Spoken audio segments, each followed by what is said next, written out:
we always do a overreaction Monday, right? Where we overreact.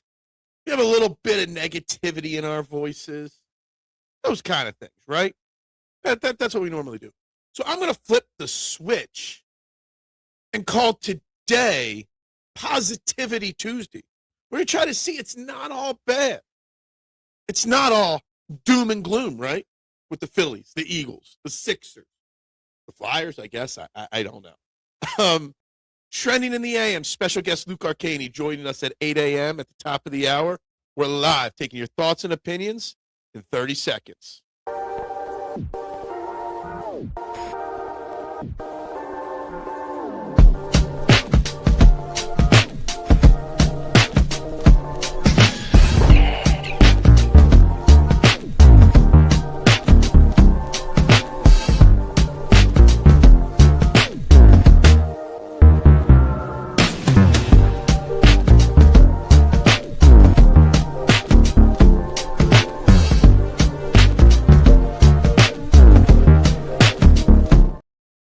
And a very good morning, everybody. Welcome all to Trending in the AM right here on the STT Sports Network.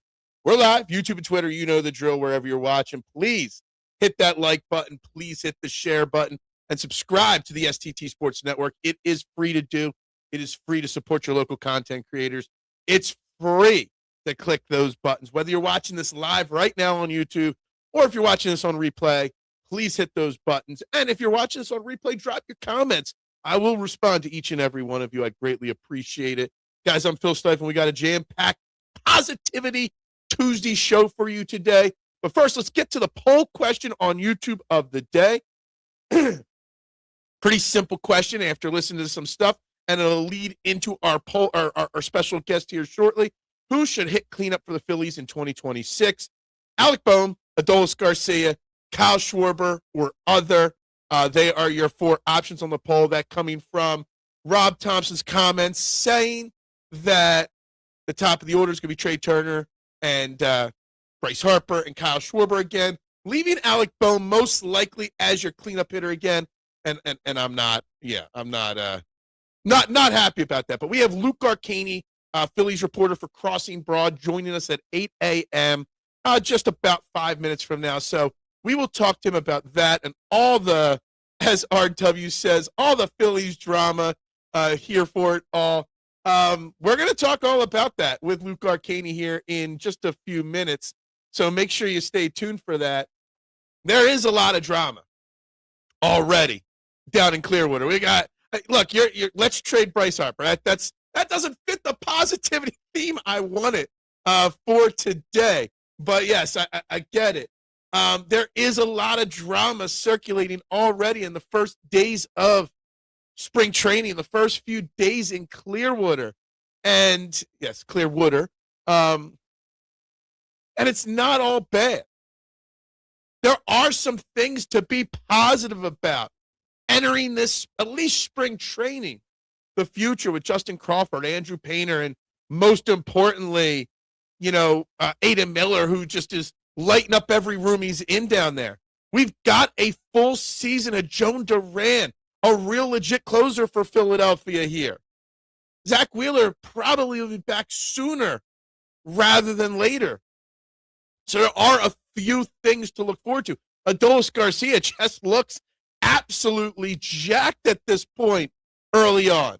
So there is positive things to look forward to at the start. Good morning. Welcome to Dramaville, a.k.a. Philly. Yeah, that is what it is. Look, and I'm not I'm starting drama over on Twitter.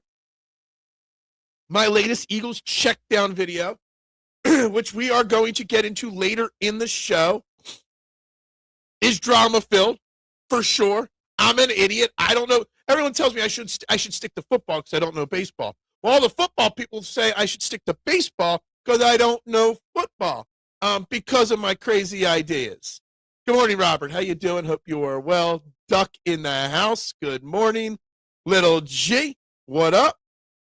It's wild the general manager treats the face of the franchise this poorly. And I get it. And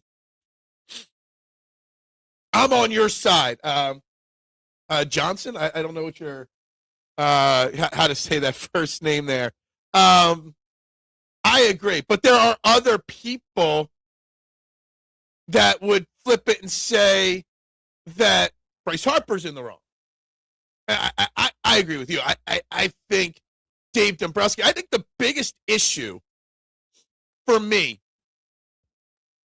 entering training camp, spring training, isn't who's right or wrong. Whether Dave Dombrowski was right or wrong or Bryce Harper was right or wrong. I'm not worried about that.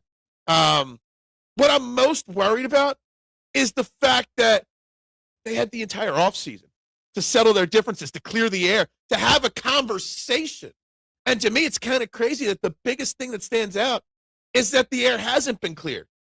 You would think Bryce would have gone to Dave, or Dave would have taken the initiative and gone to Bryce and been like, hey, let's just talk about what happened at the beginning of the offseason. Let's clear the air. Let's settle it. And they didn't. Now it's just looming. Eagles re-signed JP and Reed and Dean. That's a lot to re-sign. But we'll talk about that. I don't want to trade Jalen Carter.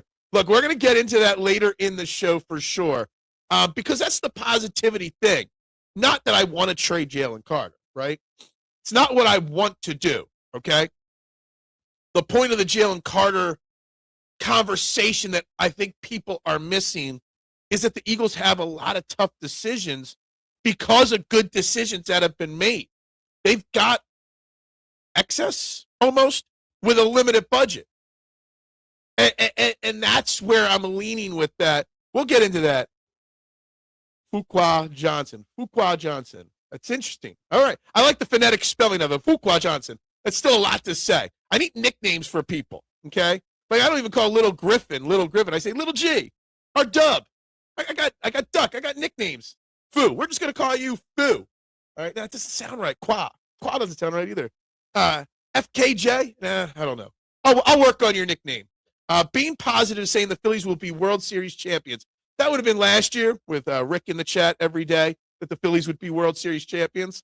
To be positive on this Phillies team, I could say that, if the ball bounces the right way, they stay healthy, they get hot, maybe they have a chance against the Dodgers, maybe. But the problem is that a lot of other teams got better too. I knew what you meant, yeah. What's up, Bruce? Good morning to you here. Hope you're doing well this morning. If Harper has a beef, he should ask for a trade. Mister, look, I don't think we're super, super far from potentially that happening. Do I want that to happen? No. The day Bryce Harper signed his contract in Philly, I cheered, I celebrated, I did a shot. I was on vacation. I was on a cruise with my wife. I was two people on the pool deck were Phillies fans, and we were drinking, having a blast about it. But then an hour later, I said, how many years till he asks for a trade out of Philly? Knowing our city, does not produce regular, consistent success in its baseball team. And he wants to win. He wants that legacy enshrined. You might not, a bad start to this year, you might not be long from that happening. Isn't a Thompson supposed to speak with players and not your GM? Well, yes, I get that. Rob Thompson is the guy that, should. But Rob Thompson isn't the one that threw Bryce Harper under the bus. Just got a message from Luke Arcaini. He's running a few minutes late. He will be here shortly. Rob Thompson didn't throw Bryce Harper under the bus. Dave Dombrowski is the one that made the negative comments that set the negative tone for the offseason. So wouldn't that be Dave Dombrowski? Yo, Bryce, I just want to explain what I said so that we have no beefs here. I feel Thompson should try to let Bryce hit cleanup so he could get. Look, that would fall into the other category on the poll. Bryce Harper cleanup. Bryce Harper will never hit cleanup. It's weird. Like, I don't want to say Bryce Harper would say he's too good for it, but he's one of your best hitters. You want him hitting in the first inning every single inning. Where you got a better chance of getting Kyle Schwarber down there than Bryce Harper, honestly, at this point. But I don't think either Bryce Harper or Kyle Schwarber would. Prediction: the Phillies will dump Bryce Harper like Red Sox dumped Devers. I I don't remember what kind of value return they got for Devers. But I don't know about dumping. Dumping sounds like you sell low. Bryce Harper is still a premier player with a premier reputation in this league. I think if you did trade him, you'd get some. I don't want them to. We're trying to be positive today. Trading Bryce Harper is not starting the day off, Positivity Tuesday off in the right way. Is a breakup with Bryce Harper imminent? Will Bryce survive spring training? Look, I know that Michael Wilbon on Pardon the Interruption? Whatever that show on ESPN. I don't watch the show, but somebody sent me the clip last night saying that Bryce Harper won't make it through spring training. So I know there's that rumor floating around now because of Michael Wilbon. He doesn't have any sources. He's just giving an opinion on that. Bryce Harper is not going anywhere anytime soon. Now, that anytime soon used to mean in the next 4, 5, 6 years. Now that anytime soon means this year, and that's about it. But you're not going to see any breakup with Bryce Harper in 2026, unless it's after the season. I would like to see them try Harper at leadoff. He isn't a power hitter anymore, but he still sees a lot of pitches and walks a lot. Now, he does see a lot of pitches, and he does walk a lot. I think some of that power, Anthony, will return if he's fully healthy this spring and this year. He's dealt with a lot of injuries. I think my biggest concern with Harper is just him staying healthy for 150 games, so to speak, and being healthy on the field for those 150-ish games. I get the Harper leadoff thing. I also don't like it. He's a run producer.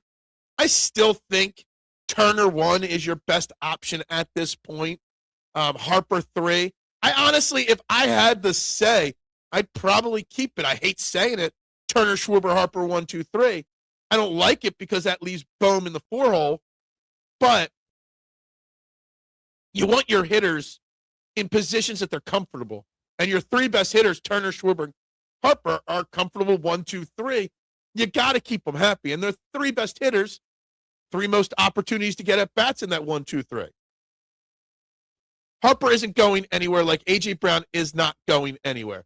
He's not yet. But let me tell you something. There is a lot of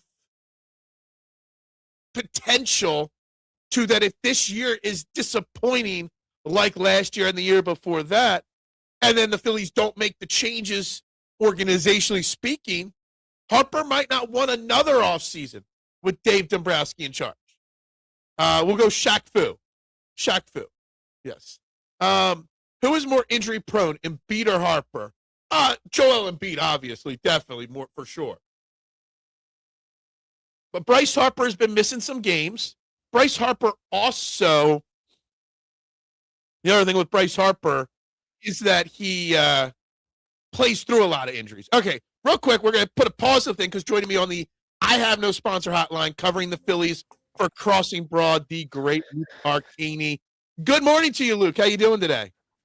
Good morning, Phil. Good morning. Wonderful morning. Hoping the snow continues to melt and we're getting a little warmer by the day here. I was hoping to see you down in, a hotel room in Clearwater or something like that. Crossing Broad's got to up their, budget to get you, get you to spend a month in Clearwater covering the Phillies. I think I am heading down there beginning of March, so that is the plan as of now. So, well, I mean, if you've never been, which I hope you have been, I haven't.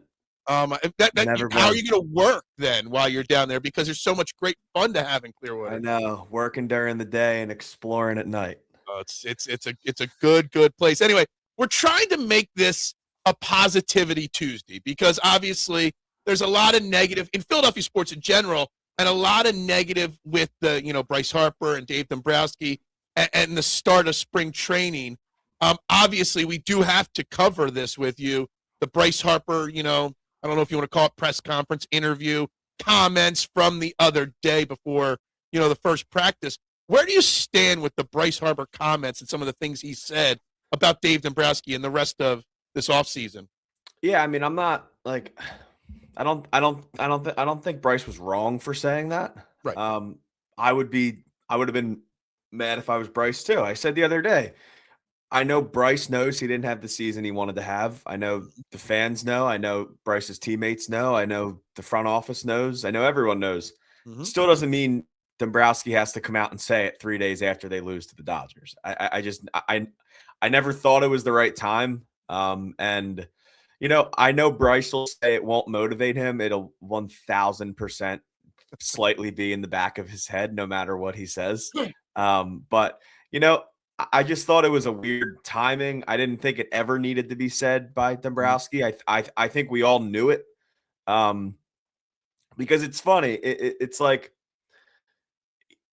he didn't say it about anyone else. Right. Because there wasn't like, Schwarber and Trey, I guess you could say, were the only ones in the lineup that had an elite season last year. Trey won the batting title and Schwarber hit 54 home runs, something like that. So basically, they're the only two that had an elite season. But yeah, I just never thought it needed to be said in the first place from Dave. To me, I kind of feel like, Dave Dombrowski has not just move wise, but with his comments on Bryce Harper and just all his comments all season long or off season long has kind of set the vibe to a negative aspect at the start of camp here. You've got some good things with the young guys like Aiden Miller and, Adolis Garcia looking like he's, I don't know how you want to describe how he looks. Huge. Huge. Yeah. Real quick, I think of, you might be too young to remember this, but you're smart enough. The Simpsons episode, the softball episode, when Ken Griffey Jr. comes out and his head is the size of Mars. Yeah. That's what I think of when I see Adolis Garcia now. But for the most part, the vibes, we always talk about this Phillies team is so vibe dependent, and the vibes are down because of the offseason that Dave Dombrowski has had. Yeah, I think it's just been, I saw someone use the word the other day. I think it's just been a sloppy offseason. Like some of the moves he made, I think will work out. Some of the moves he made, I think could have been better. There's things that a lot of us wanted to happen that didn't, but I think it's just more of how he handled some things. Obviously the Harper thing. And then listen, I didn't hate the way that he handled the Nick Castellanos situation. Okay. What I wish happened was it happened about a week earlier than it did. I don't mind releasing him. They weren't going to get anything for him. They were they just weren't going to get anything in a trade for him. It's obvious at this point, but I just wish they would have did it a week earlier. I wish this wouldn't have really, carried. And, even if they did it a week earlier, the second reporters got down there, they would have asked Dave and all them first day about it. But I just don't think it needed to wait until I think, second or third day of camp and then break that day. And then it was the story for 3 days. Yeah. Because you knew. That's the whole thing. You waited too long with Nick Castellanos, knowing what was going to happen. You didn't clear the air before Bryce got there with Bryce. And those two things started the tone of camp off on a negative light. Yeah, it was if I ask anyone what they think of spring training so far, the only thing they think of is Nick Castellanos and Bryce Harper. So, it hasn't been the best start, but I'm hoping this is a start of the new week. And honest to God, I think once games start, everything will completely sweep over. I think there's nothing else to talk about right now. I think everyone just wants the games to start, and I think once they do, I don't really think these will be big headlines anymore. Well, and that's the thing. There is good things to look forward to. We got our first game's on Saturday, I believe. I know Sunday's the first televised game. I saw the television schedule just before going live. Sunday the 22nd is the first one on NBC Sports Philadelphia. Yeah, so Saturday the 21st. Okay, so 22nd first televised, 21st the other. Look, I mean, it's not all bad because we are going to look forward to baseball once they start playing games here. There's a lot of good things to look forward to, especially with some of these young players.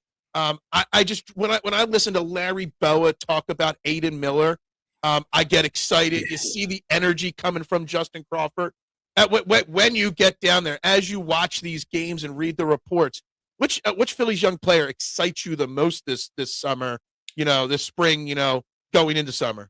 Yeah, it's really the big three, and they all sort of have their reasons. Right. Obviously, you're going to see the most of.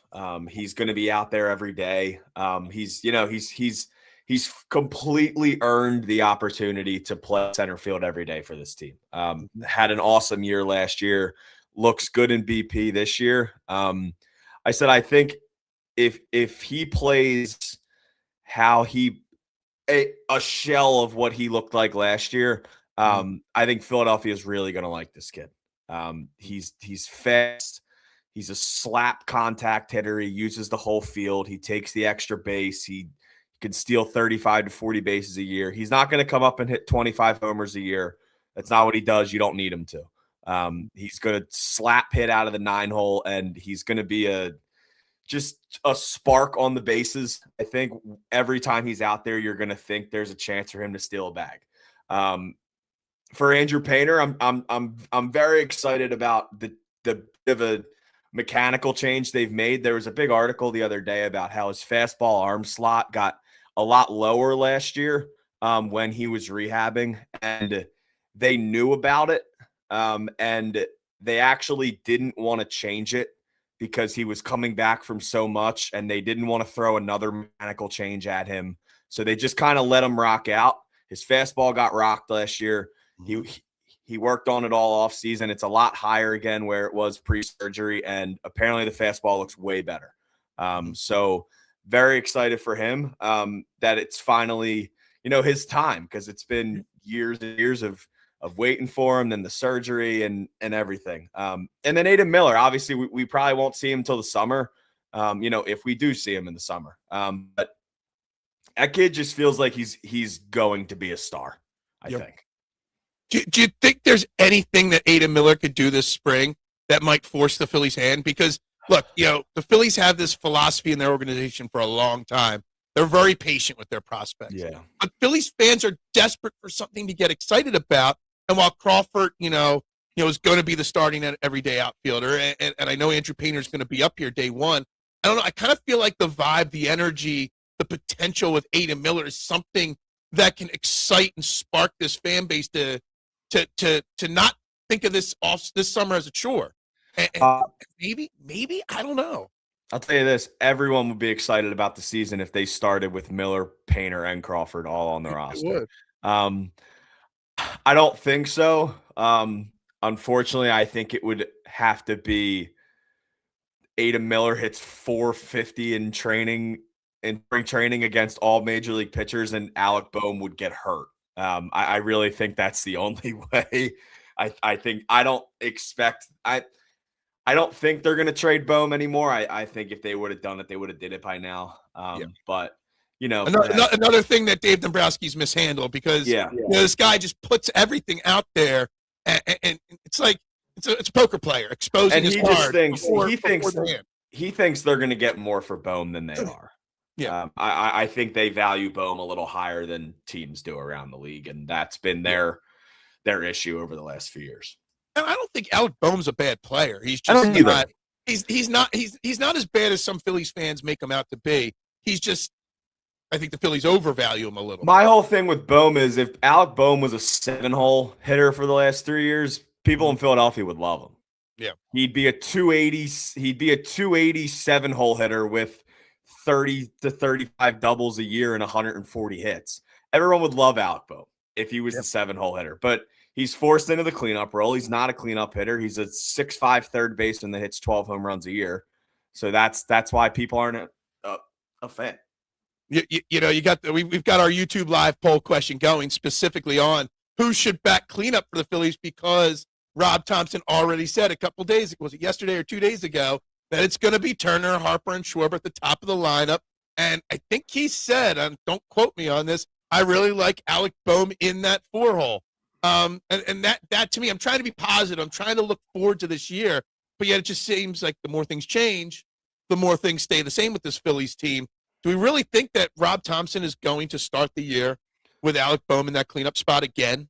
On opening day, I think so. Yeah. I think he'll hit I think their ultimate goal is for Adolis to hit cleanup. But I don't think they'll throw him there right away. I think if he comes out first week of the season and starts hitting really well, then they'll move him there. But I think to start the year, it'll be Alec Bohm in the cleanup spot. It's just another year of them forcing Bohm into the cleanup spot. But honestly, you used to be my paper, negativity was always canceled out by your positivity. I sense a little yeah, from you right now. It's really just the Alec Bohm and the cleanup spot thing. It drives me up a wall. But it's a shame because it drives me up a wall. But honestly, like maybe in 2 weeks into the season, the right answer will be Crawford. Not Crawford. Garcia, not Crawford. I don't know why I said Crawford. That's my 9-hole.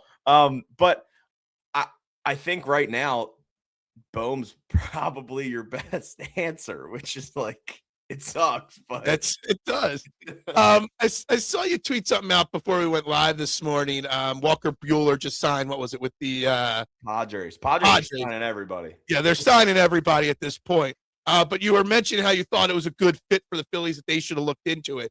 That leads me to this whole, where do you see the Phillies that, their biggest weaknesses are, where they still need to add? Is it the bullpen? Is it the starting pitching? Zack Wheeler, already tossing from 120, as of yesterday, going to be back sooner rather than later.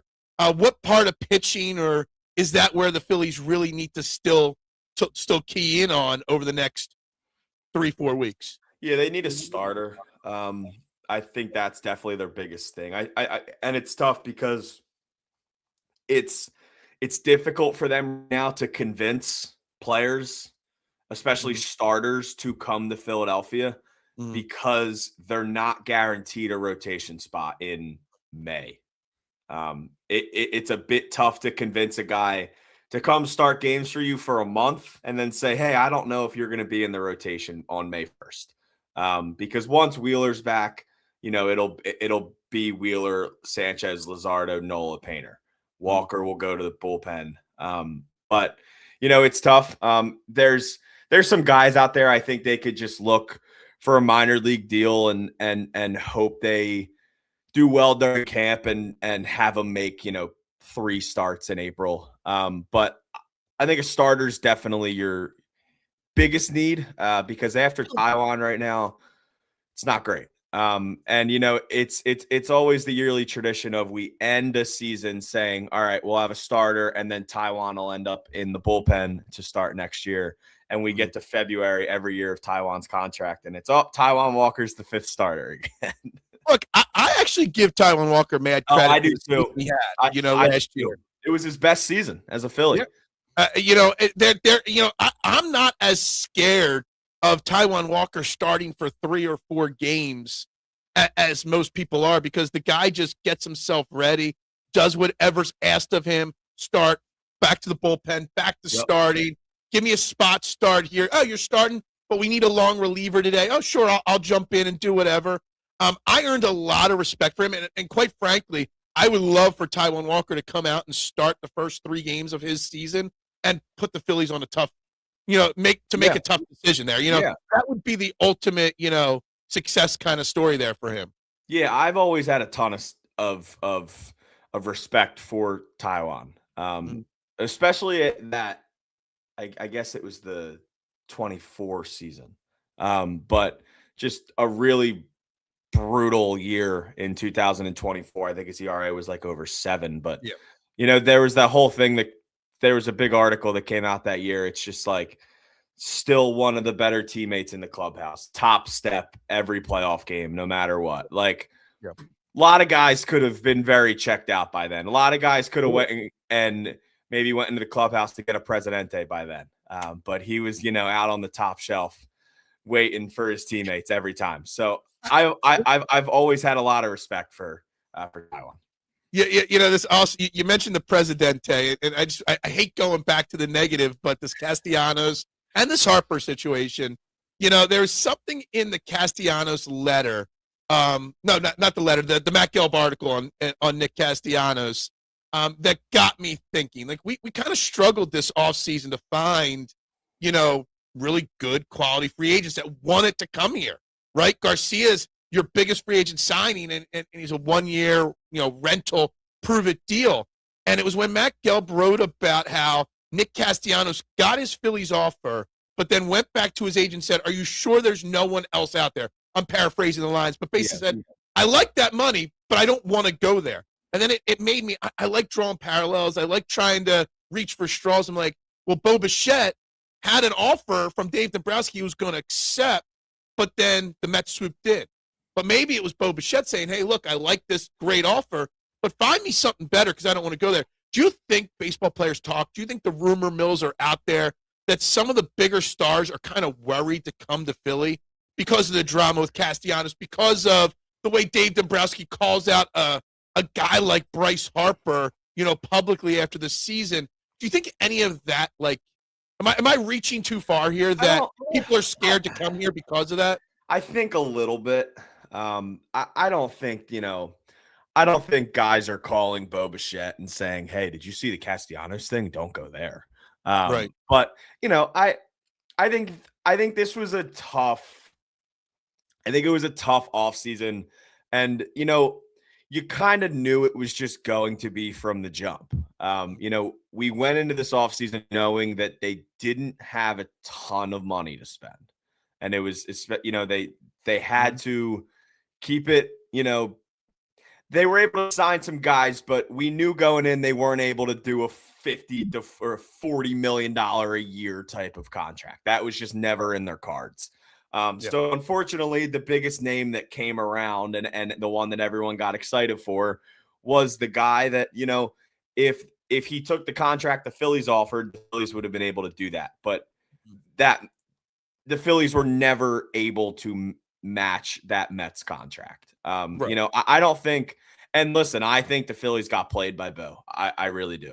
But I don't think that was a played because he doesn't want to go to Philly thing. I think that was he just wanted the most amount of money a year. And the Mets ended up giving it to him, and he's probably going to opt out after this year. And it's basically just 3 1 year, 40 whatever $1 million deals. As Big Al says here, and I agree totally. It's, example of baseball contracts changing.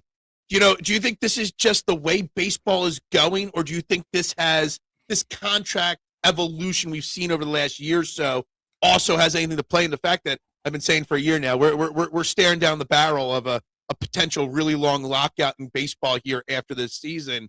Do you think the contracts are changing because of that, or just the evolution of the game? I think so. And I think there's two different ways that players want their contracts. I think some guys want stability, and I think some guys want to know that a team is committed to them. And like for Trey Turner had shorter deals on the table. He took the longer deal to come to Philadelphia. 11 years, $300 million. I think players want stability, and I think they want to know that, this is where I have financial freedom and can put my family for the rest of the time that I'm playing baseball. I think the other side of the players is I want as much money as possible. And I don't care if it's 7 years or 2 years. Right. I think that's exactly what Bo was. I think Bo was greedy for money. And if you're Bo Bichette, you're not really worth $42 million a year as Bo Bichette. So if someone puts it on the table, you're probably going to take it.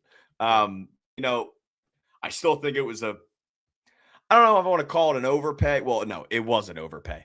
But that was the deal the Mets gave. They were pissed off about the whole thing with Kyle Tucker. But yeah, I think that's where contracts are going. I just think you really have two different guys in baseball. And, I think unfortunately the shorter deal, higher AAV is, pushing us a little closer to this lockout a little more. Yep, absolutely agree. Look, we'll end with this final, topic here. One of the things that's exciting me the most for this upcoming season, I'm pretty sure, based off of last season's comments and tweets you made and articles, you're probably on board with me on this. The fact that this is the first time we are entering an MLB season, I can't remember how long where we have an actual legit closer, lockdown closer in that bullpen right from the start. I mean, I made him the picture on the thumbnail for today's show. Jhoan Duran, to me, having him for a full year, even Rob Thompson can't screw that up. You know what I mean? Like it's going to be well, maybe he can. it's going to be really refreshing to see every ninth inning in a close game. You've got those, that spider on the wall, and out comes Duran. Remember some of these guys we watched close games over the years in April? It's not pretty. You go back and look at some of the names of guys that got in saves in April and May.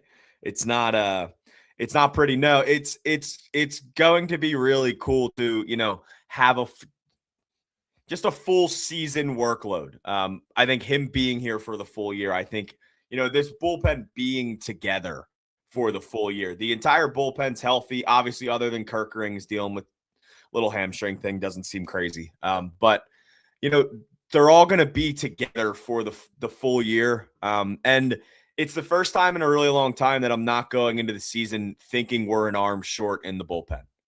Right now, I think we're good. Obviously, if things need to happen and they need to add another arm down the line, they can do that. But it's probably the first time, maybe since 23, their bullpen was pretty good to start that year. But I think it's the first time in a while that I'm going into a season not complaining about the bullpen. Complaining about everything else instead. Yeah, Big Al's saying, "Hold my Presidente," is what Rob's saying. I can screw it up. Is Rob Thompson on the hot seat at this point? They say, "Well, we just ran into a great Dodgers team. If the Phillies just go and do what they did last year, win 90 games, and then lose again to the Dodgers in the playoffs, maybe that saves him or his time here." I don't know. I like to think that Rob and Dave are on the hot seat a little bit when it comes to John Middleton's thinking at this point. I would hope so. And I've always been a big Thompson guy. But I would hope that the organization has a little urgency to, finally change something up if this doesn't work. Granted, if the Phillies go out and win 95 games and they go into an NLDS, NLCS against the Dodgers and they lose, I don't know. It's really hard for me to justify firing Thompson after that when everyone has told me all offseason this is going to be the greatest baseball team in the history of the league. So, I have a hard time doing that. But, if they go out and they win 88 games and they have to play in the wild card and they get smoked in the NLDS by someone else, then yeah, I wouldn't be surprised if he wasn't back. But another year of I understand it frustrates people, but it's a very interesting stat. They've continued to win more games every year since he started. I think it's last year was 96. I think it was 96. Yeah, 96 games last year. So it's interesting. I wouldn't say they're on the hot seat right now. This isn't is the blah blah blah on the hot seat to start the season. But Barb is in the chat calling you a Phillies apologist because of your positivity on the team right there. Thanks, Barb. Appreciate it. Being honest with you. Yeah. Hey, that's what I love about you, Luke. But no, I wouldn't say they're on the hot seat right now. But if it's an average season that ends in failure against a team that's not the Dodgers, then I think, they would be gone. Okay, gotcha. All right, we got Luke Arcaini here, covers the Phillies for Crossing Broad. What do you got going on? I put your LinkedIn in the description for everybody. If you want to find where he's writing his articles and his Phillies podcast and stuff, you guys can check it out down in the description. What are you working on this week here for the Phillies before you head to Clearwater in a couple of weeks? Yeah, we just got the podcast back and go a few weeks ago. I did just start my my journey on Substack. I'm still kind of getting things working through there, but it's just another site to write other than Crossing Broad. So if you want to check both of those things out, they're all on my Twitter at Arcaini Luke. Everything's linked over there. Yep, absolutely. Thank you very much for spending 20-some minutes this morning. I know it's hard to get people to come on here in the morning and wake up, to come out and talk baseball. But hey, what a better way to start a Tuesday morning in February than talking baseball? It's all good. It gives me a reason to go to work late, so it's perfect. Yeah, do you need me to write you a letter? Nah, I'll be all right. I'm good. You're late, Thank you very much for your time this morning. Thanks, Phil. Yep, thanks. That was Luke Arcaini on the I Have No Sponsor hotline. Covers the Phillies for Crossing Broad. He does, Barb, have a very positive outlook on things. I don't know if I'd go apologist, but he does have a positive. Yes, he has turned the page a little bit. Me and him used to battle because he was a big Thompson guy and I'm not. But yeah, okay. Crossing Broad. I like Crossing Broad. I think they do a good job there. Lockout will give them a longer time. Look, you guys had a lot of great comments. Real quick, we're going to do a quick reset. You're watching Trending in the AM. Make sure if you have not, you hit the like button, the share button, the subscribe button, and vote on our poll question, who should hit cleanup for the Phillies. Right now, leading the way at 35% is Kyle Schwarber on the poll question. Barb, and some of you, put some of those comments. You guys had some really great comments. I knew only had like 20-some minutes there with Luke, so I want to try to find a couple. There was one Barb question or comment that I really wanted to get into. This, why don't they have money? There's no salary cap. See, the thing is, and I wanted to get into this with Luke, and if I had a longer appearance with him, I would have gotten into it, Barb. It's not that I really don't think they're making excuses. What I think it is money-wise is John Middleton has put a leash on Dave Dombrowski because Dave Dombrowski has made so many mistakes over the last year or two with John Middleton's money. John Middleton's like, yo, that's it. Fix the team you got. I'm not forking out any more money. Phil, stop sleepwalking. Make a trade for Stephen Kwan. We talked nonstop about him at the last trade deadline. Wanted him so bad. Byron Buxton, I'm not so much so sure about. Look, Phil, another chud with a stack. Hey, I was thinking of starting a Substack. I was looking into it. Something else, another way to maybe make some money. I could start writing golf articles about Christian Bezudnut winning the Masters. K1, I could do things like that. I was thinking about it. So maybe I'll start a Substack. Maybe I'll start a Discord channel as well so we can all chit-chat throughout the day. You should have told that guy that we keep it real on here. Look, that's why I don't know about this being successful, but I wish it was successful. We do keep it real. And look, I had a great, interesting, different perspective. This is the week of guests, Barb. We started with Black Gritty on yesterday, bringing a different perspective to a lot of Phillies and Eagles topics. Luke Arcaini, a different perspective. Tomorrow, Chet will be on from Philly Press Box Radio. Well, I think he will be. I got to double check with him later today. Little week of guests here. Try to work on somebody to get the Sixers season started on second half started on Thursday. It's good to hear different things. And I get it. Sometimes people have too positive of an outlook, but, I get it. I'm trying, Barb, to be positive with the Phillies. I've been often told I'm way too negative on the Phillies, and maybe I need to look a little bit more positively at the good. Jhoan Duran for a year, maybe Trey Turner or Bryce Harper turns it around this year. I don't know. Unfortunately, Topper goes before Dombrowski. Absolutely agree with you on that. If it's not going well, Dombrowski will fire Topper mid-season to save his coattail, and then Dave Dombrowski would go. But yes, that would be accurate in my opinion, Robert. Maybe coulda, shoulda, woulda. Yeah, hey, look, coulda, shoulda, woulda. Good that you're getting guests. Yeah, look, it's tough. This show thrives not because of guests, because of the listeners, because of the commenters and stuff like that. But we're at the beginning of spring training, NBA All-Star Weekend. There's no hockey going on because of the Olympics, and football's in its 2-week off season. So there's not a lot to talk about. So it's good to get some weeks like this are good weeks to get guests to kind of mix it up a little bit, bring us something else to think about in the conversation. Please ask Ryan from Broad Street Sports YouTube channel.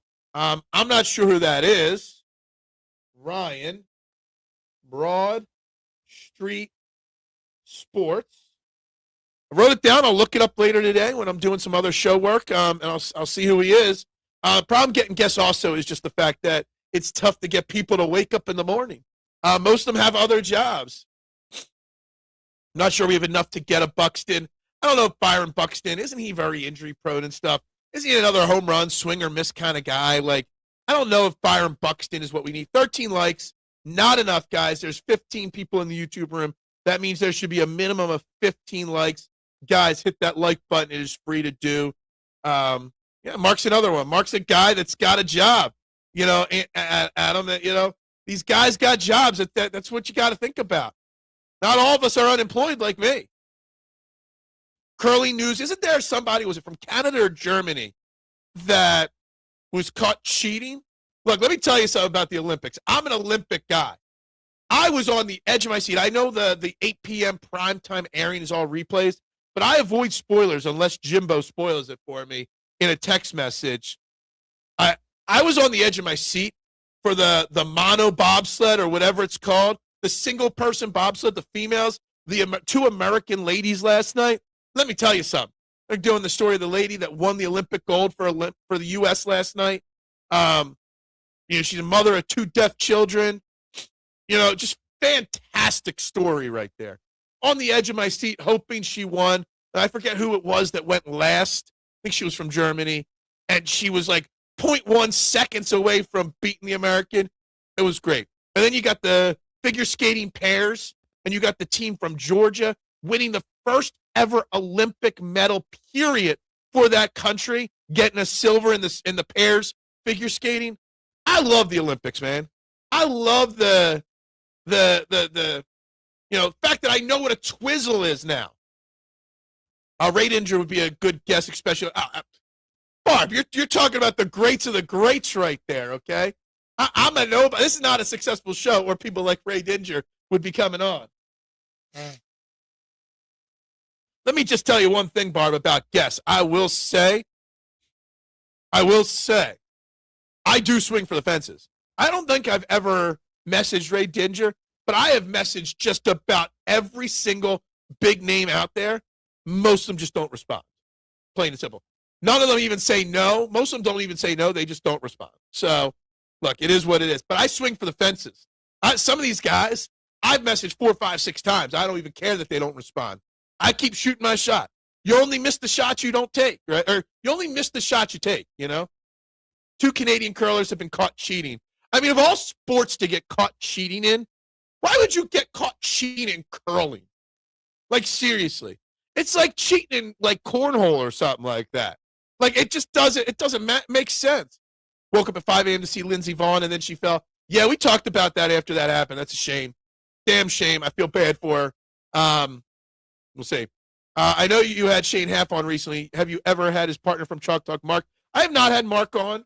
Mark and Johnny Page are 2 guys I would love to get on this Eagles offseason to talk a little bit of Eagles for sure. Yes, Robert Duvall. Michael, did I do something to offend you? Robert Duvall passed away. Also, breaking news very early this morning was that Jesse Jackson also passed away last night, Reverend Jesse Jackson. So the world lost 2 greats over the last 24 hours. Canada don't cheat, no? Nobody pays attention to anything Canada's doing. Hey, I appreciate you. I appreciate you guys tuning in, telling your friends, liking, sharing, subscribing. I appreciate each and every one of you on a daily basis. That's why I get up and do this, I don't do it for the money. Canadians are a bunch of cheating bastards. They are. Look, but you know what? They got some of the best cities on the West, Vancouver, Victoria. They got some beautiful cities on the West Coast. Get Carson Wentz or Nick Foles. That would be cool. You guys just think it's so easy for me to get. You guys think of me as like, who do you think I am? Did the Patriots cheat? The Patriots may have cheated. Yes, maybe. You miss 100%. You miss 100% of the shots you don't take. That's what I was trying to say. Thanks, Freddie Tifo, for clarifying my quote there. The consigliere passed. Yes, Robert Duvall passed away last night. And I got a list of some of the best quotes of Tom Hagen. Why do you hurt me, Michael? I've always been loyal to you. I'm trying to think of what's my favorite Tom Hagen quote.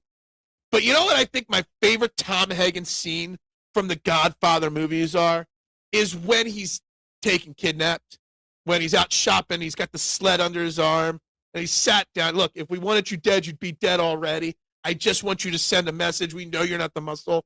Robert Duvall's acting. You can see fear in Robert Duvall's eye. Robert Duvall knows he's not the muscle. Robert Duvall knows, and Tom Hagen knows that he can't fight these guys off. He's not a murderer, so to speak. But physically, like maybe, theoretically is, but not physically a murderer.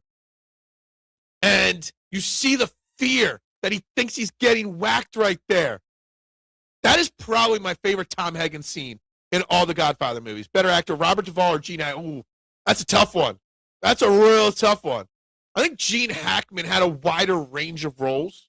Gene Hackman did comedy, did less serious roles, did serious roles. Robert Duvall was always a pretty serious actor, in my opinion. But man, that's a tough one, man. That's real tough. I might lean Gene Hackman over Robert Duvall, big picture. Why do you hurt me, Michael? I've always been it's arguably his best line from the Godfather movies, delivered wise. But I still think that scene, where he thinks he's getting whacked, I think that's his best acted scene. That is true, Freddie. That's what my wife, who used to be in the funeral business, used to always tell me. Everything happens in threes. Everything in life, not just celebrity deaths. Yeah, look. So don't even wish that upon Patrick Stewart. If you ain't cheating, you ain't trying. That's true. Oh man, Johnny would be awesome. His breakdown on Mannion was great. Like I love the team at the Eagles Pinpool. I'm honored that they let me record. I'm expecting a phone call from Johnny or Shane today asking me to step down as part of the Eagles Pinpool, just for my video and recording of trade Jalen Carter. Not that I want to trade Jalen Carter, but I had contemplated. Was it Tom that chopped the horse's head off? I don't think he did the physical chopping, but it was his idea. Okay? That's why he wasn't a murderer, but he was the one that pushed the button. Okay? He didn't execute the button, but he pushed the button. Always think of the Eddie Murphy Washington skit when it comes to I don't know if I know that skit. I'm assuming that's a Saturday Night Live thing. In a deleted scene, they revealed it was Luca Brasi who did the horse. Yeah, he was definitely not the one. I'm sure Carson saw your Wentz Elite on social media. I doubt he saw that, Adam. I don't like violence, Tom. I'm a businessman. Blood is it's one of the quality lines, right? If you really think about real, true mafia, blood is big expense, right? Being a mafia person is just being a businessman, right? Duvall will always be the great Santorini for me. Top Gun before Top Gun. Yeah. Robert Duvall in The Judge was pretty great too. Look, he's great in everything. Duvall as Vince Vaughn's dad was great. Where was he Vince Vaughn's dad? Hackman's greatest performance might have been Little Bill in Unforgiven. Gene Hackman in Westerns was great. Even The Quick and the Dead, which is a terrible Western in my opinion. So overrated. I mean, was saved by Gene Hackman's performance in it. You got him as coach in The Replacements. We need heart. You got Hoosiers. You got, what was the other comedy he did with Robin Williams? What was the name of that comedy? He played, man. Yeah, I don't know the Eddie Murphy reference. Tom was never the muscle end of the family. We know that, and he knew that. Gone in 60. I always forget he was in that. The movie he did where he was the old grumpy grandpa with where he got into the fight at the bar. Like, there's another great Robert Duvall flick right there. I'm having trouble remembering all the movies' names. The Birdcage with Robin Williams. Look, I love Robert Duvall. But Gene Hackman's range was so much wider, right? So, I don't know. That's a tough one. Anyway, we're talking positivity, right? But there's a lot of negativity in sports. Who should hit cleanup for the Phillies? Alec Boehm, who is trending to be that person week 1, 16%. Adolis Garcia, who looks like Ken Griffey from The Simpsons, 21%. Kyle Schwarber, 42%. Other 21%. To answer Barb's thing, I don't understand the Simpsons in Philly thing. I saw somebody tweet about it on Monday. I haven't even looked into it. I haven't watched a new Simpsons episode in 47 years now. Yeah, like it's just not. I'm not sure what happened with the Simpsons and Philly. So I saw those comments as well. Days of Thunder, great movie. I forgot he was. I did too till it was mentioned. Falling Down was a great Duvall movie. I did not see that. Robert Duvall was the Apostle. Robert Duvall, the Apostle, was a great movie. He was a traveling preacher. I vaguely remember that. Can't forget him in Apocalypse Now. Obviously, Apocalypse Now is one of the great movies of all time. Saw that in high school for the first time.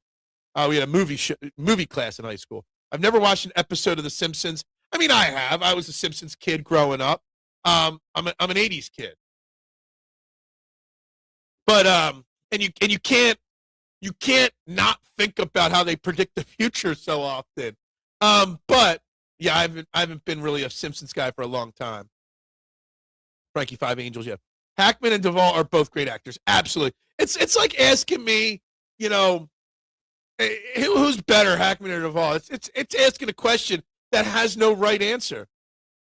You haven't seen Falling Down? Well, I don't know. I'm terrible at movie names. Maybe I have. But man, let me tell you something. I can't. I've seen just making this number theoretically here. If I've seen 100 movies, I probably only remember 50 of the names of the movies. And out of those 50 movies, I only could name the actor who starred in it in 20 of them. Because I just little details like names of movies, names of music songs, bands, and stuff like that. I struggle. I know the words to every song. I know the words to every great movie, but I don't remember the names, and that's always been something that I've struggled with. Duvall was in an Arnold movie, Sixth Day or something like that. Yeah, I don't remember. In Network 2, yep. This committee owes an apology, Senator. Yeah. Tommy Lee Jones wins. He is alive still. Yeah. Anyway, guys, let's get back. Rest in peace to Robert Duvall. We can keep quoting Robert Duvall. Let's get to some of these Phillies and Eagles conversations. And again, thank you to Luke Arcaini for coming on. What's this? Simpsons, Family Guy, South Park, Archer, Futurama. Look, I'm a huge Family Guy guy. I've never really watched much of Archer, but what I have seen, it's very funny. Futurama was never a thing for me. It would always be Family Guy and The Simpsons. South Park was okay. The Family Guy, I miss the Family Guy right now because that's my go-to. Before I go to bed every night, I turn on a rerun of the Family Guy, and it helps me laugh a little bit, reset my mind, and fall asleep. Oh, with the Olympics on, I was watching figure skating till I went to bed last night. So the Olympics are killing my 10:30, 11 p.m. viewing of the Family Guy before bed. Falling Down is Michael Douglas as a laid-off aircraft engineer who has a very bad day and ends up with tons of guns and killing tons of thugs and cops. Okay, I have not seen that one. You want my briefcase? Here's my briefcase. Napoleon? What? What about Napoleon? Tyreek Hill, no thank you. Look, what's up, TMC? There's lots of Eagles news, lots of football news. I think the Miami Dolphins basically waived half their team yesterday. There is going to be no team that signs Tyreek Hill this offseason. From reports that I read, Tyreek Hill still has to have another surgery, and at the soonest, he'll be able to play by mid-late season. So Tyreek Hill's probably not playing football in 2026. The only name cut by the Dolphins yesterday that I'd have interested for the Eagles would be Bradley Chubb, who was released yesterday. I think his market will be very, very fast and furious. Someone's going to overpay him because they're going to get him cheaper than the top guys, but they're probably going to pay more than he's worth at 29 years old, coming off some injury questions in his career. But I'd love the Eagles to go after Bradley Chubb as a cheaper option than maybe Jalen Phillips, as an alternative to trading the chest for Myles Garrett or Max Crosby. I think Bradley Chubb would be an interesting Dolphins name who was on the Dolphins team when Vic Fangio was the DC. He was also part of the Broncos when Vic Fangio was the head coach there. So I think Bradley Chubb's an interesting name from the Dolphins for the Eagles this offseason. Too much baggage there. Yep. I enjoy your movies very much. What? Robert Duvall was in the first movie George Lucas ever made. Okay, interesting. That's a random little nugget right there. I like that. I'm going to trust Anthony on that. We don't want to see eye to eye on every opinion, but I'm going to trust him on that. Solid move, getting Campaign back. That's a good bench piece. I mean, it's better than playing Kyle Lowry, right? Look, Campaign was playing in Europe. Yeah, whatever. Like, Campaign doesn't excite me. I don't know if I would say that's a solid move.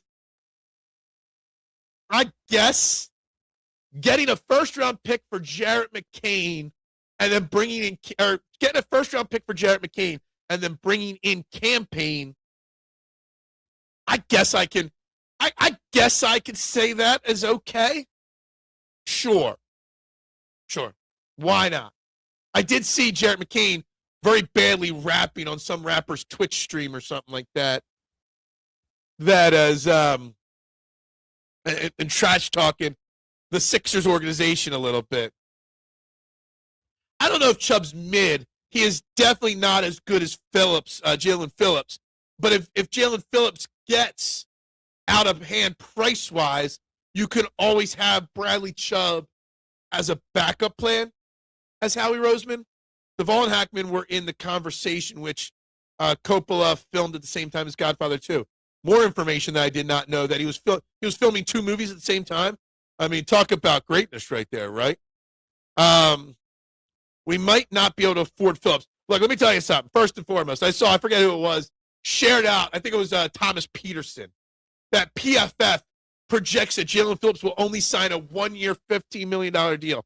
Any content creator, any media person, any reporter that uses PFF as their final end-all, be-all, that tells me all I need to know about him. There's no world where Jalen Phillips signs a 1-year, $15 million deal and that's it. Jalen Phillips might sign one of, if not the richest, edge rushing contracts this offseason. Based off of this offseason. Not all time, not in the last couple of years. But out of all the free agent edge rushers, he's going to be one of the priciest. And that's because your 2 best edge rushers out there are under contract. Myles Garrett and Max Crosby. And they're both going to cost a lot to get. And that goes to my Eagles check down video, which Noom says is not a new topic. But based off of the response I got to it on Twitter last night and today, I am suggesting, not that I want to do it, not that I think it would be a great idea, that I'd at least contemplate the idea of trading Jordan Davis. You got a lot of money that's got to go out in this defense. You got a lot of money to pay these guys. Jordan Davis has turned into the leader of the defense and an all-pro borderline player. And he's only getting better. He's going to be cheaper as well. You've got Moro Jomo, who's emerging, young, cheaper. Jalen Carter's shoulders scare me. His immaturity scares me. Are you willing to commit $40 million a year to Jalen Carter? Or if somebody offered you 2 first-round picks, a player, and maybe a 3rd or 4th-round pick, would you move Jalen Carter? And I think I would at least contemplate it. If I found out Howie Roseman had an offer for 2 firsts, a 3rd, and a player, and didn't at least think about it, I'd be a little upset. Duvall was okay, not great. Well, that's a bad take right there for bad takes. Who going to want Tua? I wouldn't want Tua. A man in Phil's position cannot afford to make. Yeah, exactly. That's true. Kelly Oubre released a record. No, Jarrett McCain dropped some lines on some Twitch streamer's stream. How does a moron like Peter Griffin afford to support 3 kids and a stay-at-home wife in a quiet suburban neighborhood? I have way more education. Well, I mean, his father-in-law is the richest person in Quahog. Quahog. How do they say it in that one episode? I know it's Quahog, but Quahog. There's some flashback episode. Anyway, it's because the father-in-law keeps pumping money into the house. That's how he does it. You got Pewter Schmidt. You got the CEO of Pewter Schmidt's Industries, in that family. Phillips, nowhere near what he is going to get. Yeah, Jalen Phillips is going to get a 4-year, $90 million deal. What did Josh Sweat sign for? $490, $598. So, Jalen Phillips is going to get a Josh Sweat level deal. No doubt about it. And I'm not sure he's worth it. I'm tired of I can't believe we traded Jarrett McCain talk. People are saying Morey trade the next step. I'm over it. I think that the instant shock made a lot of people say things, but the ones that are still saying it, Marshawn, are wrong. I was in shock that happened just because I didn't think it was going to happen. It kind of just, I just remember my phone blowing up with DMs and text messages. I was like, what is going on? So I think the Jarrett McCain initial talk was shock. But when you really look at it logically, getting a first-round pick, a bunch of third-round picks, for Jared McCain is a great return. To bring it back to sports, Duvall was in The Natural. That's true. That's true. And it's a great baseball movie. It is. 3 or 4 game-changing edges, and 2 of them might be available in a trade. So you trade Jalen Carter, you pick up 2 first-round picks, use one of those first-round picks in a second, and you go get Myles Garrett or Max Crosby. Just saying.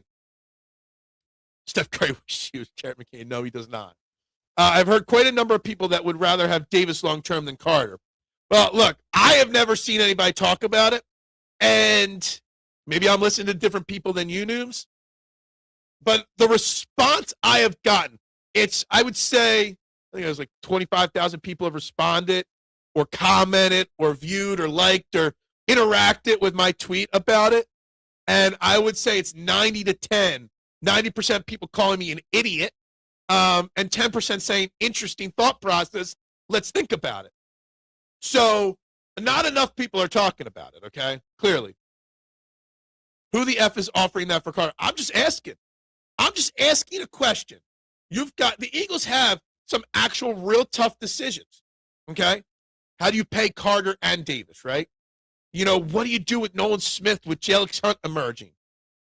Saw somebody yesterday suggest to me that we should trade Zach Bond to keep Nakobe Dean with Jalen Phillips. Look, I'm all for creative random ideas for the Eagles in the offseason because they've got a lot of tough financial decisions upcoming, not just this year, but over the next 2 or 3 years. And the tough decisions that the Eagles have is a direct result of the massive success Howie Roseman had in the draft from 2021 to 2024. That success has created some really tough calls. And there's going to be a favorite Eagles player as somebody that's not here long term. If someone offers a couple firsts for Hurts, I would pack his bags.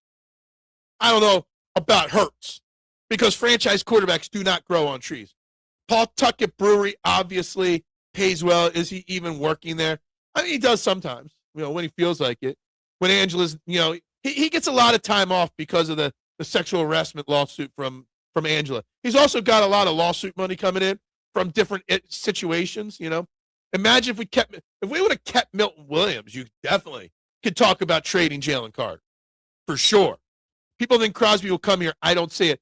I don't think Max Crosby fits in the Vic Fangio system well enough to do that. Okay. Max Crosby, I looked it up the other day. I don't have his stats up on the screen anymore, Barb. The most he's ever dropped into coverage in a season is 4 times a couple of years ago. So he's not a Vic Fangio. You need edges that can drop into coverage. And the only type of edge you take that doesn't drop into coverage that you change your scheme for is a Myles Garrett level guy. It's Myles Garrett, or it's got to be somebody that's willing and capable of fitting the system, right? Someone like Bradley Chubb, Jalen Phillips. Those guys fit the system. Jalyx Hunt makes Nolan Smith expendable because of how well he fits the Vic Fangio system. Now, the counter to that is if Vic Fangio is leaving and retiring after this year, and you're not going to promote one of his disciples, you're going to go out and get Jim Schwartz, who runs a completely different system. That changes a lot. What's easy if you try? I'm behind on comments. Now I don't remember what that's to. Sean McDermott or Jeff Schwartz. Who's Jeff Schwartz? Is that outcomes? Is that somebody I've never heard of?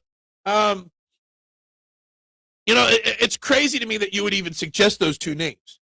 Sean McDermott's a failure as head coach. Is he a good DC? It's been so long, I don't even know. Jim Schwartz. Every Eagles fan wants Jim Schwartz so bad to take over for Vic Fangio. When Jim Schwartz was the Eagles DC, we couldn't stand him. We bitched and moaned about Sticks D nonstop. And now we want him back. What could we get for Embiid? After the season, if he stays healthy-ish, like basically if he stays the level he is this year, health-wise, right, and continues to put up numbers, you might be able to get a protected – you would have to get the contract filler, because you'd have to get an expiring contract to match, Embiid's contract, which is the biggest hurdle in trading Embiid. You might be able to get a first-round pick, protect it, top 10, top 12 protection, maybe a pick swap, but that's about it. Joel Embiid's value still has not raised or grown in the trade market value, in my opinion, Barb. Your best bet is with Embiid is to continue to ride it out. It breaks my heart to say it, but your best chance in the Embiid situation is to just keep just managing the situation till it's over. Just need to get Durant suspended, plant the evidence. Look, I don't know what's going on with Durant. Something crazy with some burner accounts there with Kevin Durant there. I'm not sure the exact situation there. Facts is Davis and Carter don't generate enough pressure. Right, but here's the thing with Jalen Carter. Jalen Carter's fifth-year option is going to be $27.2 million. If you sign him to an extension this offseason, you're looking at 4 years, $150 million. Jalen Carter or Jordan Davis, on the other hand, you might be able to get for half the price. He's going to be wearing a Captain C on his jersey next year for the Eagles.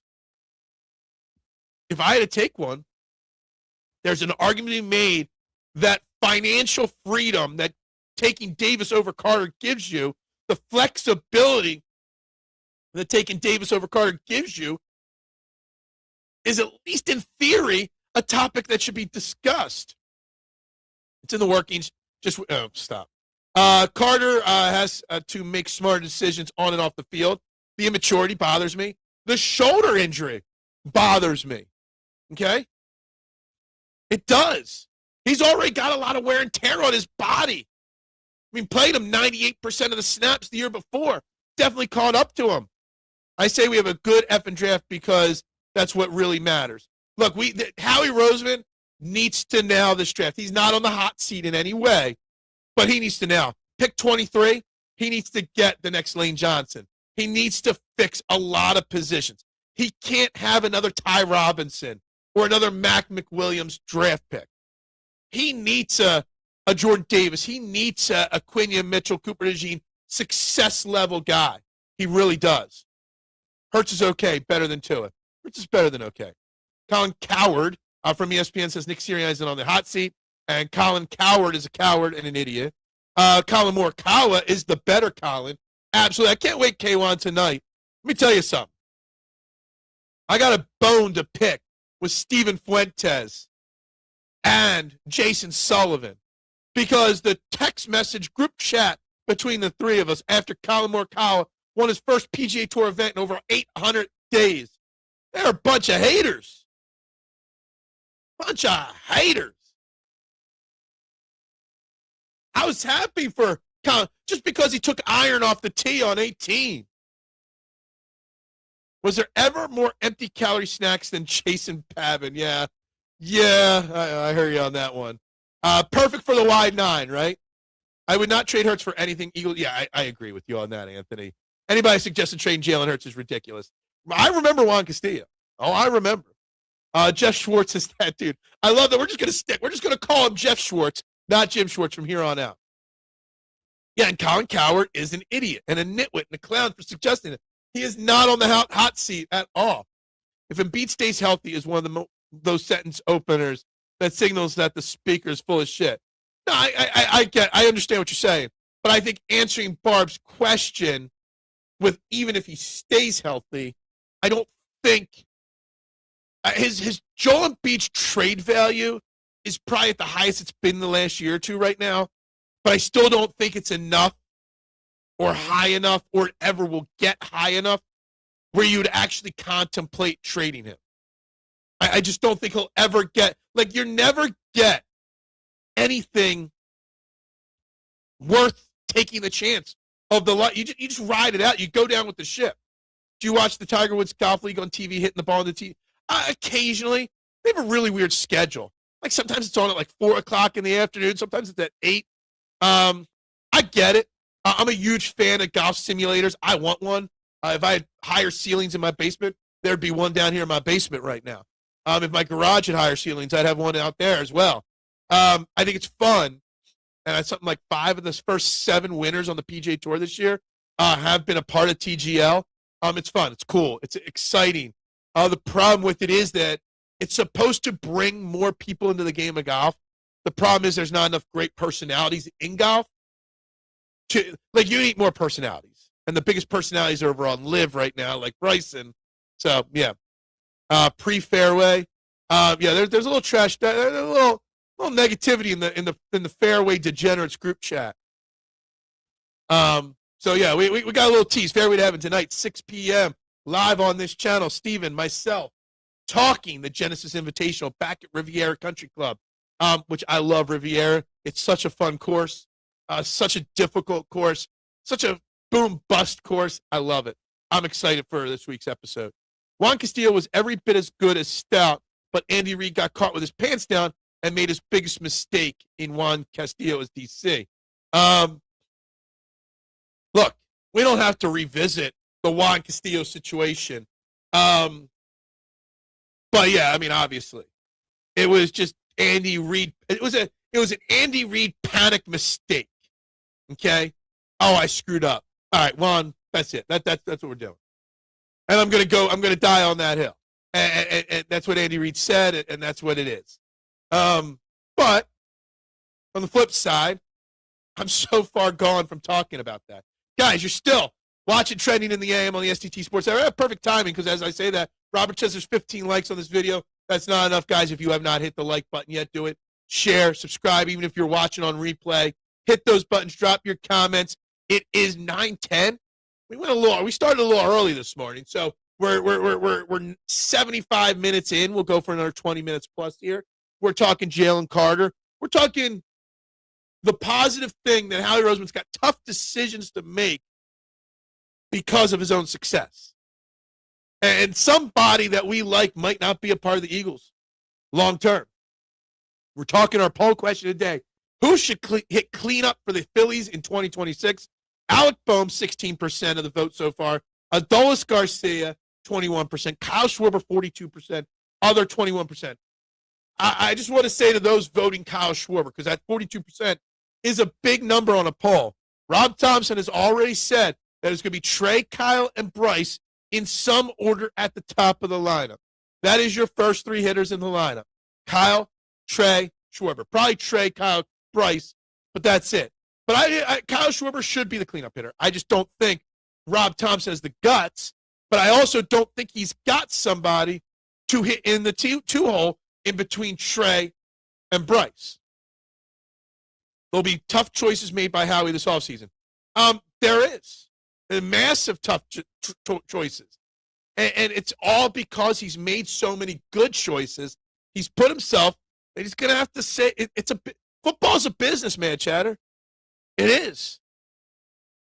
And that business, you got to make tough calls in business sometimes. Yeah. Look, the All-Star break's created an opportunity for me to bring some great guests on.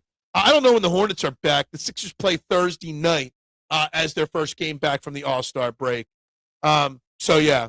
Which the All-Star break, we really didn't get to talk too much about it with Black Gritty on yesterday. The All-Star break had some good moments. It did. Birds are doing what they do, maybe better than anyone else, bringing together differing but complementary ideas and not being afraid of future buy-in. It's a very broad comment, but yes. The Eagles do things better than most, right? Now, I will say I was a little shocked with the news yesterday that Parks Frazier was moving, not leaving the organization, but going from passing game coordinator to quarterback coach. That means Scott Leffler is out. If you're going to retain somebody, I kind of feel like it should have been Scott Leffler to give some continuity to Jalen Hurts, to give Sean Mannion a guy that's already worked with Jalen Hurts as the quarterback coach. But that's 1, 2, 3, 4, 5.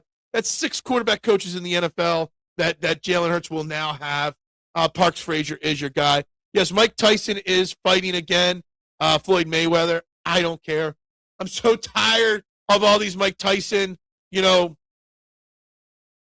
staged fights. Like the first one, I don't even remember which one was the first one. Like, fought Jake Paul or Logan Paul or Bob Paul or Paulie Walnuts. I'm not sure who he's fought, which Paul he's fought. But man, I'm so tired of it. All these Netflix past their prime box. You know what it is? It's the state of boxing is so bad because it's promoted so poorly that you've got to resort to sell boxing matches to Mike Tyson still. Like, I'm so tired of it. There was a point in my life when I was a kid, because my dad was such a big boxing fan, that we used to be a boxing house. I just don't care about it anymore. Like, I'm so past boxing. Yes, again. Who? What? Tony who? You talking about Tony Soprano? You finally finished it? I mean, some say yes, some say no. I don't know. My opinion changes every day on whether Tony was gone or not, and who it was if he was whacked. I flip-flop on that more than I flip-flop on any other opinion in life, is my opinion on what Tony Soprano, what happened. I do. Roy Jones was great. You know, who was one of my favorite boxers to watch growing up, and even later in life, was Bernard Hopkins, the executioner. Always loved watching Bernard Hopkins. He was always one of my favorites. Members only jacket guy? Maybe. And David Chase did say that that Tony Soprano was whacked. He did say it a few years ago. But I think he only said that because James Gandolfini passed away in real life. I think he left it open-ended like that if they ever wanted to go back to, you know, a sequel or bring the show back or make a movie. They could have, but then once you can't bring the Sopranos back without James Gandolfini.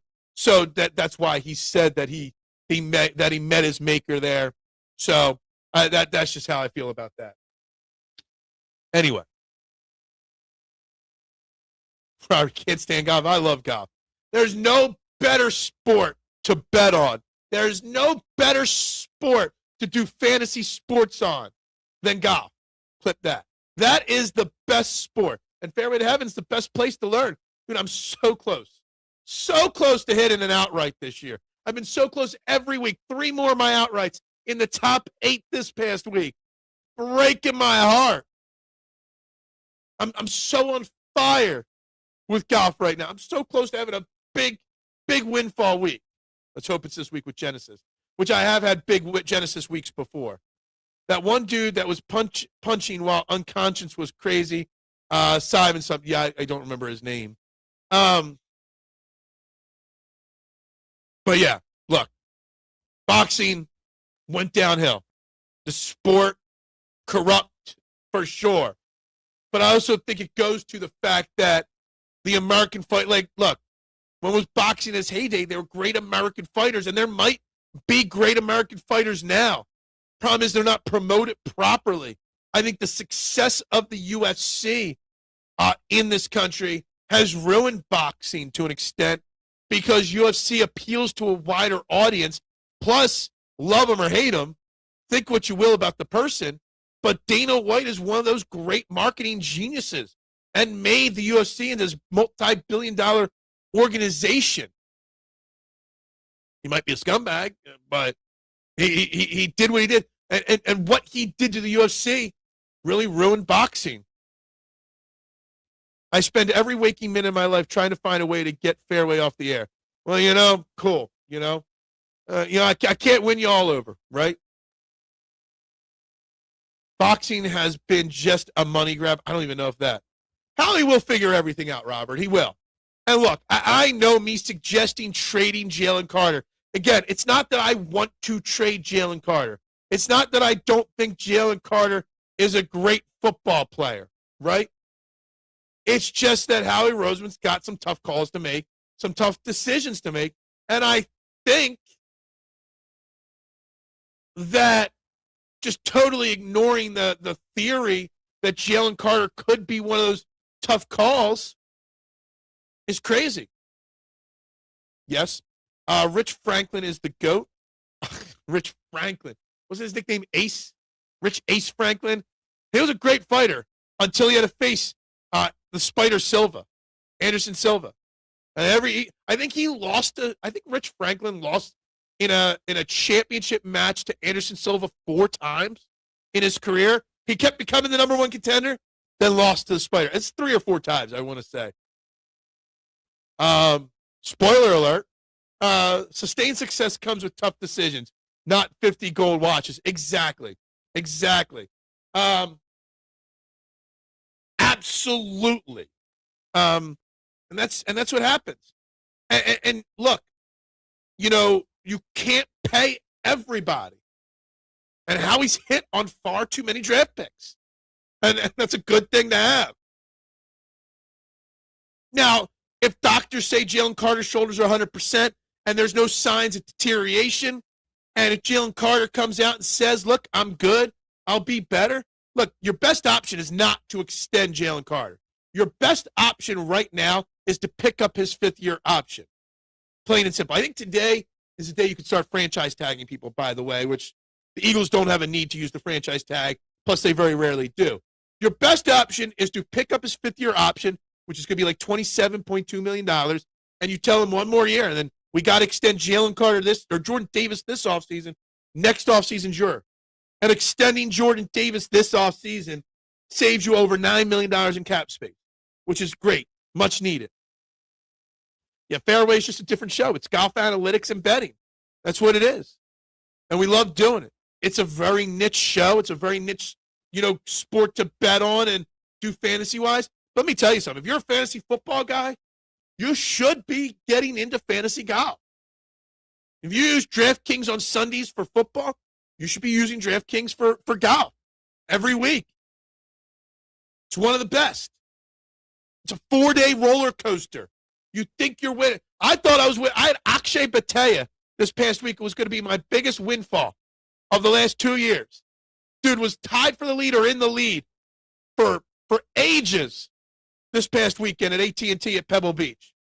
And then on Sunday, fell apart. 3 days of me cheering my boy on. Never had a chance. And that's the rush that golf gives you. Rich Franklin knocked Chuck Liddell out with his offhand because his other arm was broken. Dude, I remember that. I was a huge Rich Franklin fan. Rich Franklin was like the Buffalo Bills of the NFL in the late 80s, early 90s. Just couldn't get over the NFC East in the Super Bowl. And that was Rich Franklin. Couldn't get over Anderson Silva. Tyson fought Jake Paul, Paulie Walnuts, Paulie Dangerously, whoever you want to call. I don't care. I'm so over it. Yeah, golf doesn't think too highly of you either, Rick. Golf lives rent free in your head. I didn't get the joke right, which made it worse. But yeah, golf is fun.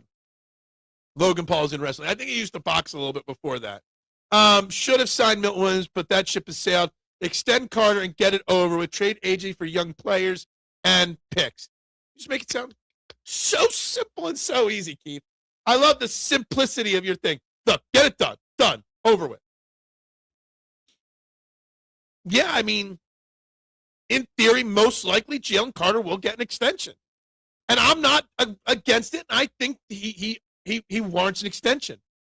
I'm just trying to bring a different angle to the offseason by suggesting I'm suggesting you contemplate life without Jalen Carter and what you could get for Jalen Carter if you were to move on from him and what kind of money that could free up to retain more players. 1 player versus 5 players retaining, right? I don't know about the sooner the better on extending Jalen Carter. And maybe Jalen Carter doesn't want to be extended. Maybe Jalen Carter realizes this was his worst year, that his value is at the lowest it's been. Think of it that way. Maybe Howie could save some money or push off the Jalen Carter decision because Jalen Carter knows he had his weakest year. Golf doesn't live anywhere in my mind. Cheese sport for alcoholic dudes trying to get away from their wives. That is totally untrue. I play golf with my wife, okay? All right? Not regularly, but occasionally. Wish she would more. All right? I think you misunderstand what golf for amateurs is versus what golf for the pros are. Golf's a big sport for the pros. And they're not fat, out-of-shape people that golf anymore. And for casuals, golf's about being out in nature, exercise, smelling the fresh air.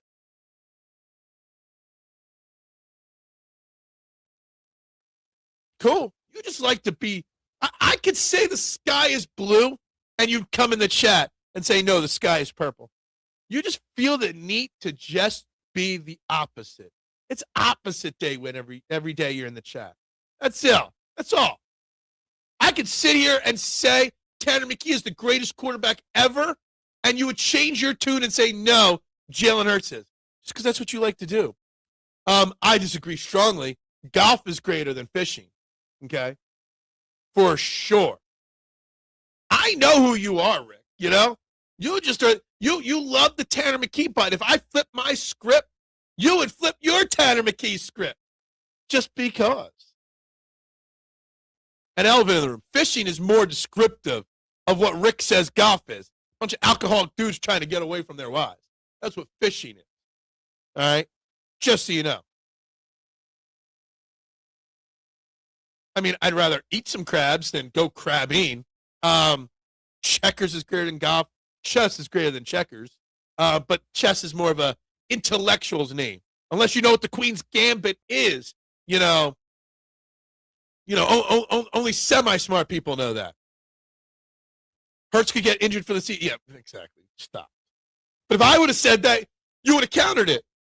Eagles sell it all. Yeah, that's right. That's right. Yeah, Gint, what's up, Gint? Good to see you in the chat occasionally, man. Exactly. Golf slander can't happen, man. It just can't. It's not necessary. Stop. Yes, I do. Always. If that's what you get out of the chat at that point, seriously, I don't even know what to say anymore. I don't even know what to do. I tried to make this a Positivity Tuesday, okay?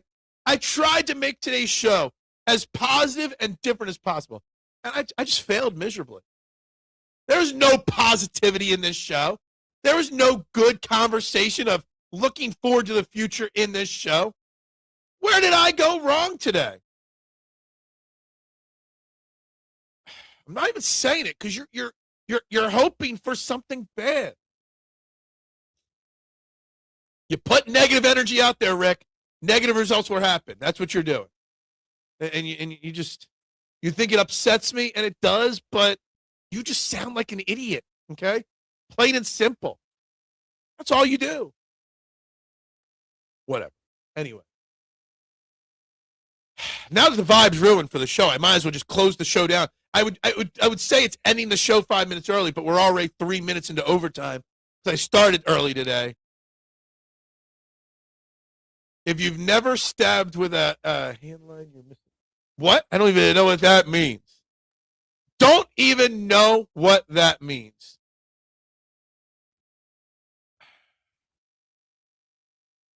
Crabbed with a handline. I don't even know what that means, okay? I've never fished. I've never fished once. I've watched people fish, but I've never fished. Never fished 1 second in my life. Been on a boat while others have done it, but never even put a worm on a hook before. So I don't know anything about crabbing either, okay? Fishing bores me, okay? So no idea what you're even talking about there, Elephant. I have no idea what you're talking about. So how can I try it if I don't even know what you're talking about? So I'm sure that'll get cut into a short somehow.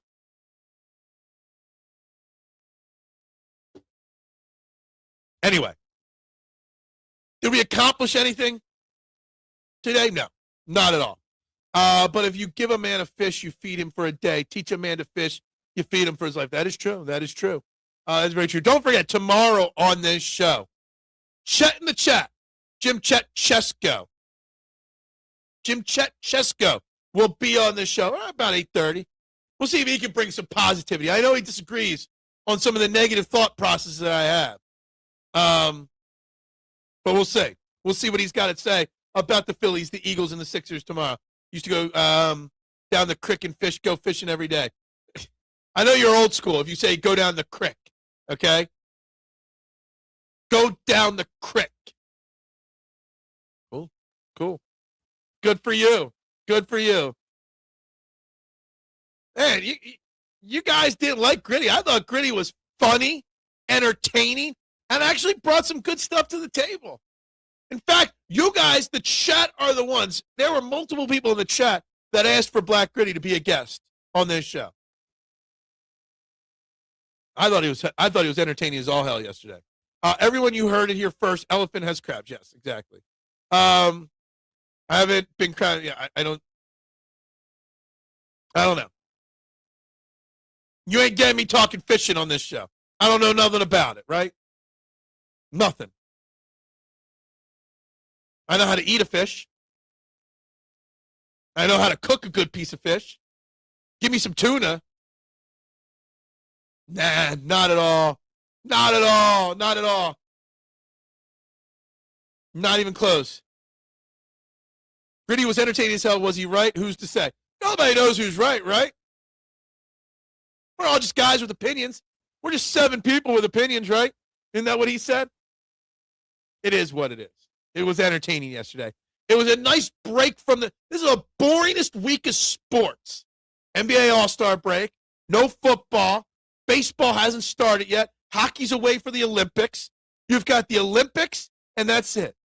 Needed a break from the norm. And yesterday was a break. I thought he was going to stay for 20 minutes. He stayed for the full 90. I was entertained.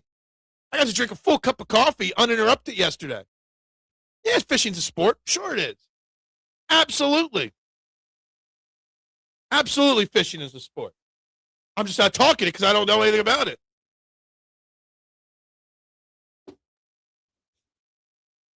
I'd rather eat the fish than catch it. That's it. Plain and simple. Anyway, we're going to wrap this up tomorrow. Chet from Philly Press Box Radio will be on the show. Not only will we talk sports, we'll talk about all the great interviews he gets to do on a regular basis, his beer and bar hopping life, and living the retired life that he does. We got a lot of fun things to cover with Chet tomorrow, so don't miss Jim, Chet Chesko, tomorrow live. Chet in the chat. Will be Chet on the screen tomorrow. We'll continue this week of great guests. Still working on somebody for Thursday for Sixers second half, unofficial second half beginning. But guys, if you haven't liked, share, subscribe. Kyle Schwarber won the poll question, 42%. Should be hitting cleanup for the Phillies. Unfortunately, that's not going to happen. AK, jumping in as I'm about to jump off. Good morning, AK. How you doing today?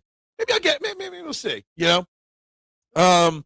Fishing is the redneck version of fencing for rich college types. Is that? I don't know about that. Yeah, we're not centering a show around Napoleon. We're not centering a segment around Napoleon. Look up Carlin's take on fencing. Like George Carlin? I'll add to the list. George Carlin. Fencing.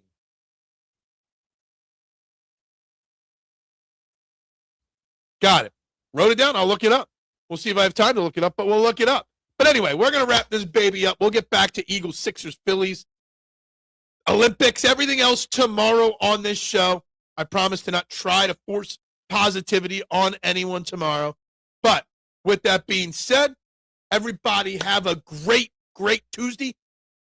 Fairwood Heaven tonight, live, 6 p.m., talking Genesis Invitational and Colin Morikawa's big win last week. Guys, everybody have a great day. For one, for all. Thank you very much. Go Birds and bubbles up.